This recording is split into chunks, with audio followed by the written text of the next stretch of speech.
I do want to go back to the brutality in this attack perpetrated by Hamas because it horrified the world. And yet your office, the day after, said this, quote, "The resistance has so far achieved brilliant victories during this operation, and this is a bright spot in the history of the Palestinian people's struggle against the Zionists." You yourself called the attack a historic victory. How on earth can you call the butchering of innocent civilians a bright spot? ببینید من از شما یه سوال دارم.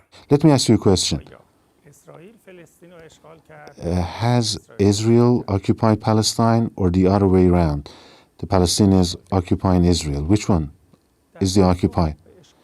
In response to occupation, 75 years of humiliation. We could go back and talk about 75 years, but I'm talking to you specifically about this attack which precipitated the war that we've now seen.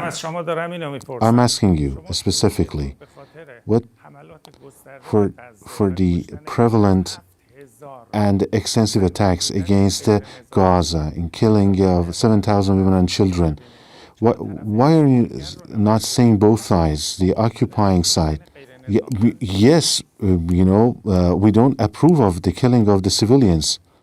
I want to talk about your time in New York because you spoke at the UN, and I want to quote what you said for our viewers. You said, "I say frankly to the American statesmen, we do not welcome expansion of the war in the region, but I warn, if genocide in Gaza continues, they will not be spared from this fire."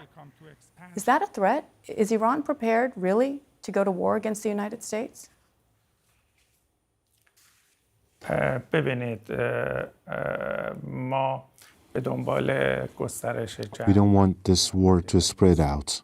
But with all due respect, your actions don't seem to match your words. You say that you are playing a constructive role in helping peace and security, but according to the Pentagon, groups affiliated with Iran have targeted U.S. forces or bases in the region at least 15 times now since October 17th, injuring at least 20 U.S. military personnel. A U.S. carrier strike group shot down 15 drones, 4 cruise missiles fired by Iran-backed Houthi militants in Yemen that was aimed towards Israel.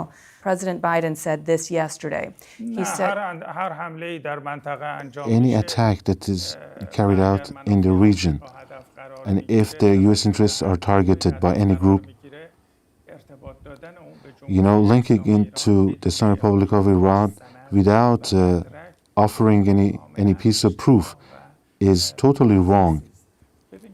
You see, 2 weeks ago, I was in Iraq, also in Syria and Lebanon.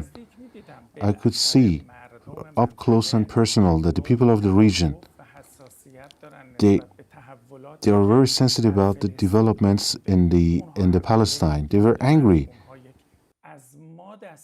They are not receiving orders from us. They act according to their own interest.